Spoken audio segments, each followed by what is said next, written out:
Salve, salve, rapaziada. Eu sou o Fraga Rick. e a gente vai falar sobre um assunto muito importante e que eu acho que você já ouviu, mas não do jeito certo. Como você deve controlar as suas finanças. Vamos começar? Se inscreve, deixa o like, compartilha com aquele seu amigo que não é responsável financeiramente e vem com a gente.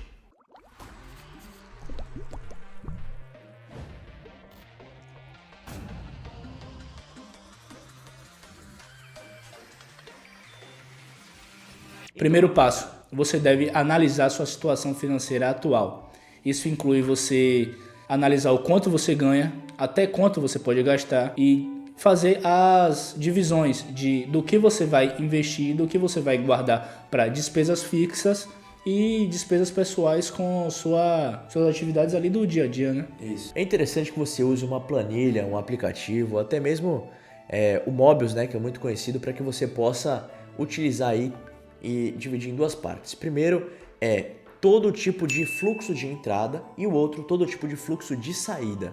E a partir de então você vai ter um controle melhor e começar a esclarecer as suas ideias. Lembre-se sempre de fazer essa divisão em categorias. Quais são as suas rendas fixas todos os meses, como despesas de luz, de água, aluguel. Faça também a divisão de categoria de investimentos, a divisão de categoria separado ali para recreação, né, momentos de lazer. Porque fazendo essas divisões por categorias fica mais fácil de você saber quando está chegando perto daquele valor ali que você botou como limite para lazer, se você está extrapolando ou não. Então, fazendo essas divisões por categoria, fica muito mais fácil de você analisar a sua situação financeira atual. Segundo passo, faça a criação de um orçamento. Essa é uma etapa muito importante, tá? É uma etapa que realmente você não pode deixar de fazer, porque a partir desse orçamento, ele vai facilitar muito o seu controle das suas finanças pessoais. É importante falar para a galera também que é necessário o pessoal reservar aí e fazer uma cota, mais ou menos, para cada tipo de gasto ou investimento. Eu gosto muito do 50, 30, 20, você já ouviu falar? Já.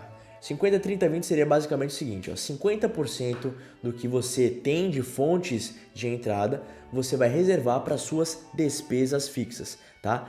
30% você vai reservar para os seus investimentos. Eu gosto de reservar para investimentos.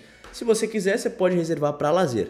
E os 20 restantes, a depender do que você fez com os 30%, você pode utilizar ou para os seus investimentos ou para o seu lazer. No meu caso, eu reservo para o meu lazer, tá certo? E lembrando bem, essa é apenas uma das estratégias. Existem outras estratégias que você pode usar, dependendo da situação da pessoa, né? Você utiliza qual, assim, geralmente? Olha, por exemplo, eu gosto de pensar o seguinte, dentro dos meus investimentos, tá? Aqui já você falou a sua divisão dentro da renda que você recebe, como você divide. Exato. Eu vou falar uma divisão que eu gosto de fazer dentro da parte de investimentos. Seus investimentos, beleza? entendi. O valor que eu separo para investimentos, eu gosto de sempre separar uma parte para investimentos mais arriscados. Tá. Por exemplo, criptomoedas. Eu faço assim, com 30% desse valor investido, eu coloco 30% Você é em um cara criptomoedas. arrojado. Uma parte desses 70% que são mais seguros, eu coloco em renda fixa, que seria ali o meu caixa emergencial. Aparece alguma oportunidade de investimento, eu tenho dinheiro ali no caixa. Famoso pé de meia. Famoso pé de meia. Aparece alguma oportunidade de fazer uma compra de algo para vender mais caro depois. Entendi. Então, eu gosto desse caixa ali em renda fixa para isso. Quer saber de uma história interessante? Já que a gente tá falando aqui, os caras também são nossos amigos, né? Que é o Foco Milionário. Eu fazia o que quando eu era mais jovem, tá? Eu gostava muito de sair, de ir pra festa. Acredito que alguns de vocês também podem gostar. E eu fazia o quê? Eu sabia que uma festa ia bombar. Eu pegava esse senso crítico que eu tinha e dividia com os meus amigos. Pô, velho, será que aquela festa vai dar bom ou não? Se desse bom, como eu já tinha um dinheirinho já na reserva, eu pegava esse dinheiro Pra vender mais caro. pra vender mais caro na hora, A pô. galera desesperada. Pô, irmão, é efeito da necessidade, é oferta e demanda. Então eu comprava, vamos supor, uma festa de R$100 no lote 1 e no dia a galera queria comprar a festa por R$300, Aí pô. no Insta, vendo Festa camarote tal, pronto, ganhava 3 vezes em menos de uma semana, tá? Isso era o tradezinho que eu fazia. Claro, você tem que utilizar essa inteligência também para poder ter essa oportunidade. Mas é isso que a gente tá falando. Esse caixa emergencial, ele serve para essas oportunidades que você tem ali. Então você tem que ter um dinheiro sobrando Claro. para investir ali em momentos oportunos, né? Claro. Outra parte em ações. Sim. Eu gosto de investir em ações. E muita gente investe também em fundos imobiliários, que são os três ali mais seguros, né? Mas você investe ali em fundos imobiliários um percentual de quantos por cento em relação às ações? Pronto. Eu, por exemplo, eu não invisto em fundo imobiliário. Eu prefiro investir em ações porque eu acho que além dos dividendos, a valorização no longo prazo... Eu vou levantar uma questão aqui agora, beleza, irmão? Sim. Pronto. Você prefere investir em fundos imobiliários ou você prefere investir em imóveis físicos, presenciais? Eu não sou do time dos imóveis físicos, presenciais. Sim. Eu prefiro fundos imobiliários porque vai estar te dando a renda ali que o aluguel estaria... Muitas vezes o aluguel de um imóvel físico ele te paga menos do que o fundo imobiliário. Muito menos. Né? Você tem que botar na balança aí. E além disso, é dor de cabeça, né? Você tem um imóvel físico para alugar para outra pessoa ali. Ou o cara, vai que é um inquilino encrenqueiro aí que não quer pagar o aluguel. Sim. Os fundos imobiliários você sabe que vão te pagar ali. Mas eu posso trazer um contraponto aqui pra rapaziada? Com certeza. Pronto, então beleza. O meu contraponto é o seguinte, por mais que tenha de fato esses percalços, tá? Que envolvem a questão de imóveis físicos, mas o imóvel físico você pode ganhar dos dois jeitos, tá? O primeiro é com a valorização, fundo imobiliário também, mas a valorização do imóvel, se você comprar na planta, você consegue ganhar. E você consegue ganhar se você também trouxer eles para um investimento. Então o Airbnb está crescendo muito, o Booking.com está sendo uma excelente plataforma, entre outras aqui, que pode ser interessante para você que é mais conservador. Como diz Charles Wicks, né, o famoso economista sincero, terra e tijolo nunca deu prejuízo para ninguém. A tendência realmente é, de acordo com o que o tempo vai passando, esses imóveis irem se valorizando. E agora sim, isso depende também, porque às vezes você espera 10 anos, seu imóvel valorizou tanto e você esquece de calcular com o valor da inflação. Quando você perdeu com a inflação. Né? Então muitas vezes você está achando que está ganhando dinheiro, mas na verdade aquela valorização do imóvel está perdendo para a inflação. Então, porque por exemplo, você comprou um imóvel por 100 mil, passou 10 anos, você vendeu ele por 200 mil, valorizou 100 mil reais. Mas aí você tem que fazer o cálculo para ver se esse valor desse dinheiro de 100 mil reais, se esse dinheiro não perdeu o valor, entendeu? Diversificar a sua carteira é importante por causa disso.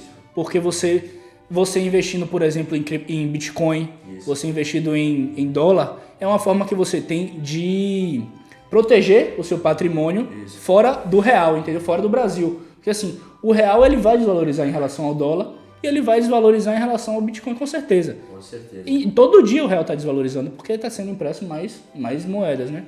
Então, você tem que diversificar o seu portfólio ali, a sua carteira, para você ter essa proteção do seu patrimônio, entendeu? E aí eu queria falar com você também e com a rapaziada do Foco Milionário uma coisa. Eu acho importante ressaltar isso na realidade.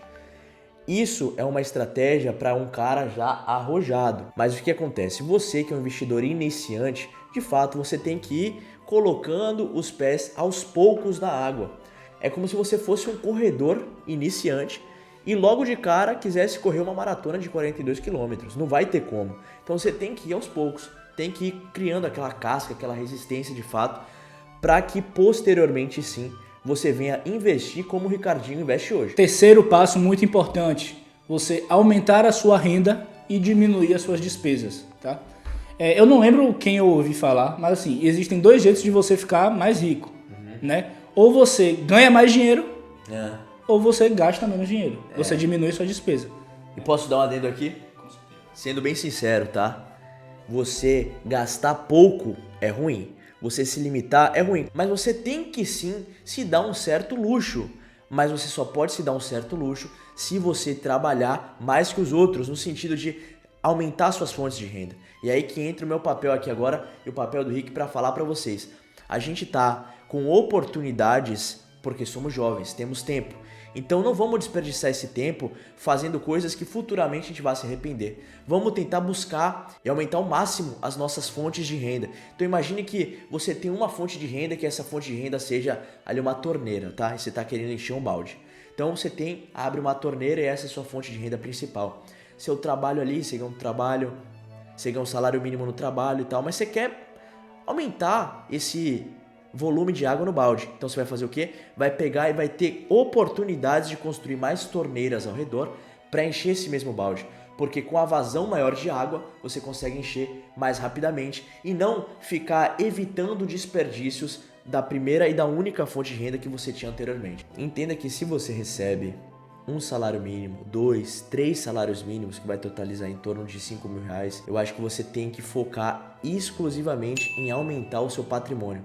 Então você vai ter que focar 100% das suas energias em, de fato, economizar o máximo possível e aumentar as fontes de renda para investir, para trabalhar, para aumentar o seu nível de acúmulo de finanças, para depois pensar em viver uma vida que você sonha. É isso aí. Comigo? Até porque se você viver num padrão de vida que você quer ter antes do momento, você nunca vai chegar naquele padrão de fato. Exatamente. Né? Tá, recapitulando então, seria basicamente assim o que para você? Diz aí. Diagnóstico financeiro, Tá. Analisar sua situação financeira atual, onde você esclarecer se encontra. as ideias. Perfeito. Tá. Fazer um planejamento para trazer esse diagnóstico de fato com planilhas. Seria traçar uma meta até o objetivo final, ou seja, onde eu tô agora, vamos traçar um caminho para sair disso e para atingir a liberdade financeira. Com certeza, Tá, com certeza. Beleza. Terceiro, aumentar a sua fonte de renda, fazer renda extra. Tá, perfeito. E alinhado a isso, você tem que procurar gastar menos. Fazendo essa análise financeira que eu disse no início, você consegue saber em qual padrão você deve se adequar. Perfeito. Entendeu? Perfeito. E investimentos, que sem dúvida é muito importante. Tá, e Investir o seu dinheiro. posso outra coisa aqui agregar também? Ó, se a gente chegar e pensar que o investimento tá no fim, na realidade a gente botou especificamente para dar essa observação para vocês, que seria não necessariamente você tem que botar no seu planejamento um investimento no final. Sim. Na realidade você tem que se pagar primeiro. Se pagar primeiro é investir primeiro. Então você vai pagar suas contas, vai botar o seu investimento lá e com o que sobrar na sua situação financeira é de lazer, tá? Se quiser utilizar aquelas estratégias lá 50, 30, 20 ou 70, 20, 10, tá? Botando sempre ali, às vezes o maior como gastos fixos, depois investimento, depois lazer, é interessante. Inclusive, esse investimento pessoal pode ser o que vai te fazer trazer uma renda extra. Com certeza. Você fazer um curso de edição de vídeo, por exemplo. Exato. Você vai começar a editar vídeos para outras pessoas e a partir daí você vai recuperar o dinheiro que você gastou no curso de edição e começar a ganhar mais ainda, além desse lucro. E quer ver uma coisa? Se você pegar e investir num curso de edição de vídeo, vamos botar que no máximo do máximo seja R$1.000. Você não vai ter um investimento que você vai investir R$1.000 e que vai ter um ganho tão exponencial quanto se você pegar esses R$1.000, investir, começar a trabalhar com edição de vídeo, depois se tornar um cara profissional nisso e cobrar valor nisso. Então, fechando com chave de ouro aqui, Rick.